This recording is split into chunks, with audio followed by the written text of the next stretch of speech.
Racismo, eu acho, e no meu entendimento, que a pessoa que que está sendo discriminado, ele não tem valor nenhum para a sociedade. O comportamento, né, que se gerou no país, no Brasil, em vários locais, vários lugares, onde as pessoas discriminam as outras por uma questão de cor. Na minha opinião, racismo é uma coisa muito nojenta, sabe? Que não deveria existir. Nossa sociedade é construída a partir de raças. Há quem diga que somos todos humanos e há quem diga que o racismo não existe. Quando se fala de Brasil, raça é um conceito muito bem conhecido entre as grandes elites. A raça é uma palavra que ela ganha força no final do século XIX, no começo do século XX, mas no final do XIX ainda, né? Na Europa, para classificar as pessoas, os seres humanos, com as divisões físicas, tamanho da orelha, tamanho do nariz, estatura, se tem pelo no corpo, não tem pelo no corpo. Ela se fortalece num período, num contexto teórico da Europa, para discriminar. É Georges Cuvier, um dos principais mentores da palavra raça. Então é para distinguir mesmo, dizer que existe raça superior, raça inferior. A raça branca, ariana, seria a raça superior, ariana para eles, é claro, caucasiano para eles, seria superior, e as outras supostas raças, amarela, que seriam os índios, os japoneses e assim por diante, e a raça negra para eles, seriam as raças inferiores. Eu entendo raça como uma fantasia política. Então há muitos entendimentos de raça. Há entendimento de raça como algo biológico, há o entendimento de raça como algo sociológico, que está muito nessa aproximação do de fora para dentro, e eu entendo como uma fantasia política. Uma fantasia é algo, essa metáfora da fantasia é boa, porque é algo que eu tenho usado para dizer o seguinte: quando você vai para uma festa fantasia, você é obrigado a usar uma fantasia que lhe deram. Você usa a fantasia sabendo que a fantasia não lhe define. Você usa a fantasia naquele momento porque é algo imposto. E essa metáfora ajuda a entender o que é raça. A raça é uma imposição abstrata sobre a pele e os traços todos, né? Boca, cabelo, nariz, maxilar e cor, obviamente, que é o traço mais evidente. E esses traços, como todos, são julgados a partir dessa fantasia política. Então, eles ajudam a estabelecer, por exemplo, quem ocupa determinados lugares numa sociedade de brancos, né? Ainda que a sociedade não seja de brancos, mas só para a gente entender um termo de sociedade de brancos, sociedade embranquecida. Os conceitos de raça, por muito tempo, sufocaram a diversidade étnica de muitos povos no Brasil. Isso fez com que as palavras negro e índio fossem inseridas no vocabulário do brasileiro. Nenhum africano disse que era negro. Foi o branco que inventou raça e impôs, e de um ponto de vista de uma conotação pejorativa e negativa. Então você tem mais de 500 anos de história dizendo que ser negro é ruim, que ser negro é ser escravo. O que lhe dá a condição de escravizado é justamente a sua cor da pele, entendeu? Eu tenho um problema. É que eu sou uma menina que nasceu sem cor. Para alguns, eu sou preta. Para muitos, eu sou parda. Eu sempre tenho ouvido por aí que parda é cor de papel. E a minha consciência racial, quando me chamam de parda, fica tão bamba. Eu sou uma menina que nasceu sem cor porque eu nasci num país sem memória, com amnésia, que apaga da história todos os seus símbolos de resistência negra, que embranquece. No Tupi, você tem uma ideia? O Pacatu quer dizer todos. Nós não tínhamos pronomes definidos. Veja, essas imposições na língua, na fala, na comida, nas relações que a gente tinha entre nós mesmos com a natureza, são relações de miscigenação, de imposição. O continente africano valoriza, sempre valorizou e continua valorizando, em que pese essa marcação racial, a ideia de etnia. Então você não fala com angolano, você fala com os bakongo, você fala com os ambundo, você fala com os ovimbundo. A etnia, ela é ligada à cultura. A etnicidade é vinculada à cultura e às questões sociais. Então as pessoas, as suas crenças, as suas religiosidades, a sua forma de comer, de viver, de conviver, de amar, Isso daí é os elementos de etnicidade. Você fala com povos que têm nome até hoje e garantem os seus nomes étnicos. Porque a etnia é uma organização que tem a ver com usufruto comunitário da terra, do terreno, do território. Então, a nossa relação com a terra, com o território, é genética, é congênita, é natural, é um direito inviolável por princípio. Por princípio é isso. Então, como que você quebra esse direito inviolável? Você tenta acabar com a indianidade, ou seja, é o processo forçado da miscigenação ou da negação da sua cultura. Nós chamamos isso de etnocídio, é uma tentativa da morte étnica. Você agora vai ter que se converter, evangelizar, se catequizar, virar cristão, virar evangélico.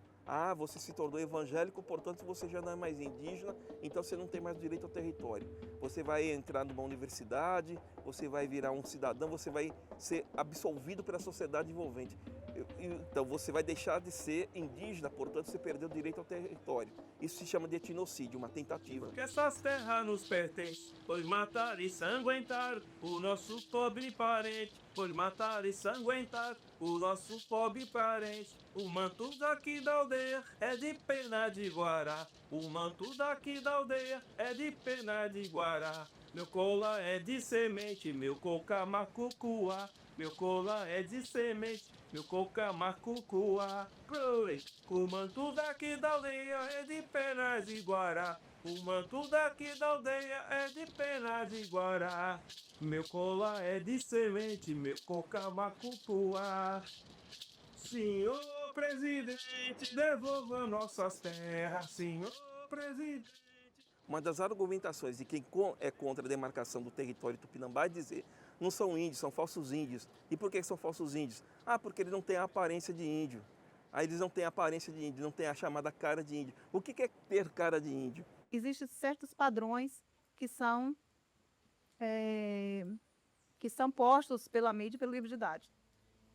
E daí a reprodução, né, nas escolas, e a gente vê muito nas propagandas, nas manchetes, o que vale é aquele indígena que parece com um indígena que foi dito lá na carta de Pero Vaz de Caminha, quando ele escreveu ao rei de Portugal, falando que eram pessoas, aqui existiam pessoas que andavam nus e que eram pardo, né, e a pele avermelhada. Nós temos a nossa cara de índio, que por vezes é um índio negro.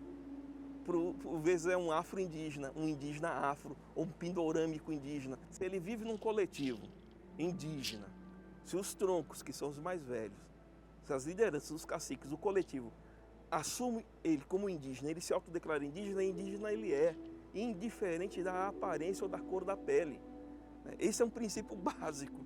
Eu fico assim, essa risada é uma risada nervosa, porque eu não deveria mais estar explicando isso, né? Isso deveria ser entendido por um princípio básico. Essa dimensão sociológica do problema, ele não é localizado, ele está generalizado e é importantíssimo que a gente constitua consciência contra esse tipo de discriminação e preconceito, e, enfim, de tratamento diferenciado de parcelas populacionais com base na raça antropológica, com base na raça sociológica, que não é biológica. O movimento negro ressignificou a palavra raça como orgulho de pertencimento. Por vezes a gente fala raça flamenguista, raça corintiana, raça são paulina, a raça do povo baiano. Então aí ela ganha uma conotação de positividade. Então por isso que a palavra tem que ser contextualizada. A origem dela é do princípio teórico conceitual da Europa para discriminar, para racializar, para criar teorias racistas. As raças não existem. O que existe são teorias racistas. As teorias racistas que criam a raça. Tomar consciência histórica da resistência cultural e da importância de sua participação na cultura brasileira é o que importa e deveria fazer parte do processo de busca da identidade negra por parte da elite politizada.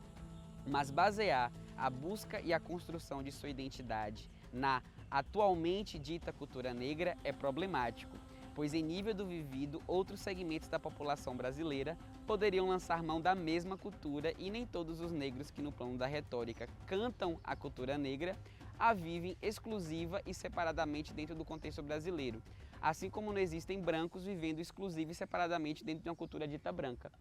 Então, a gente não pode cair em essencialismos, entendeu?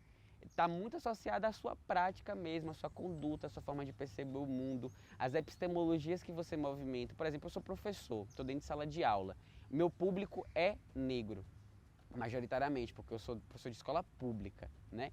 Então, como é que eu vou estar dialogando com esse meu estudante a respeito de questões que são tão caras e problemáticas para as condições de vida dele no presente e no futuro? Entende? Muitas vezes ele não pode ter consciência, só que eu tenho.